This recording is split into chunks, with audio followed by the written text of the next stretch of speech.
நம்ம தடாகம் ரோடு லூனா நகர் பக்கத்தில் வந்து ஒரு கம்பெனிக்கு ஆட்டோமேட்டிக் சிஸ்டம் மாட்டியிருக்கோம். ஸோ அங்கே வந்து எப்படின்னு பார்த்தீங்கன்னா, நல்ல தண்ணிக்கு வந்து அவங்க வந்து வேறு ப்ராண்ட் போட்டிருக்காங்க. ஸோ போர்வெலுக்கு ஆட்டோமேட்டிக் இல்லைன்னு கேட்கும்போது நம்ம அதுக்கு ஒரு ஆட்டோமேட்டிக் சிஸ்டம் மாட்டியிருக்கோம். ஆனால் இப்போ இதில் வந்து ஏயூடி ஆட்டோமேட்டிக் மோடில் இருக்குண்ணா, சரிங்களா? இந்த எம்சிபி எப்போயுமே ஆன்லி தான் இருக்கும். இந்த சுவிட்சு மேனுவல் தான் இருக்கும். இது எப்படி இருக்கோ அது அப்படி தான் இருக்கும். இது மாற்ற வேண்டாம். ஸோ மேலே இந்த கேபிள் மாதிரி போட்டுக்கும் பார்த்தீங்களா, இது வழியாக மேலே கேபிள் வரைக்கும் அங்கே மேலே வரைக்கும் போகுதுங்க. டேங்க் வரைக்கும் கேபிள் போய் அங்கே ஒரு ஃப்ளோட் சென்சார் போட்டுக்கும். அங்கே தண்ணி குறைஞ்சா ஆன் ஆகிக்கும், நிறைஞ்சா அதுவே ஆஃப் ஆகிக்கும். நம்ம எதுவும் கை வைக்கணும்னு அவசியம் இல்லை, சரிங்களா? அது எல்லாமே டெஸ்ட் பண்ணி காட்டியாச்சு ஒரு சாருக்கு. இன்கேஸ் வந்து உங்களுக்கு வந்து ஆட்டோமேட்டிக் வேண்டாம், எனக்கு அங்கே வந்து மோட்டர் போடணும் அப்படின்னு நினச்சிங்கன்னா, இந்த சுவிட்ச் இருக்கு இல்லைங்களா, பிளாக் கலர் சுவிட்சு, அதை ஜஸ்ட்டு நடுவில் வச்சா ஆஃப், சரியா? அதுவே கீழே போட்டிங்கன்னா மோட்டர் ஆன் ஆகும். இப்போ கேட் வால் வந்து அடைச்சதுனால தண்ணி மேலே தான் போகும்.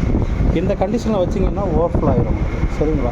ஸோ எதுக்காக இந்த சுவிட்ச் இங்கே இந்த பொசிஷன் வைக்க சொல்கிறேன்னா, உங்களுக்கு இங்கே லோக்கல் பர்பஸ்க்கு தண்ணிக்கு. ஸோ அங்கே கேட் வால் திறந்தீங்கன்னா தண்ணி அங்கே யூஸ் பண்ணிக்கலாம். தண்ணி மேலே போகாது, கொஞ்சமாக போகும் உங்களுக்கு, சரிங்களா?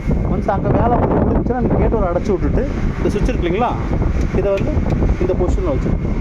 ஸோ எப்போவுமே வந்து தண்ணி மேலே தான் போகும். தண்ணி குறைஞ்சா ஆனால் ஆகும். ஏதாவது ஒரு எமர்ஜென்சி யூஸுக்கு மட்டும் நீங்கள் இந்த ஹோஸை யூஸ் பண்ணால் மட்டும் ஓப்பன் பண்ணிவிட்டு இது கீழே போட்டு யூஸ் பண்ணிங்க. இந்த எம்சிபி ஆனில் இருக்கும், இதுவும் ஆனில் தான் இருக்கும், சரிங்களா? இதில் எதுவும் நீங்கள் ஆஃப் பண்ணிட்டீங்கன்னா அது ஆட்டோமேட்டிக் வேலை செய்யாது, சரிங்களா?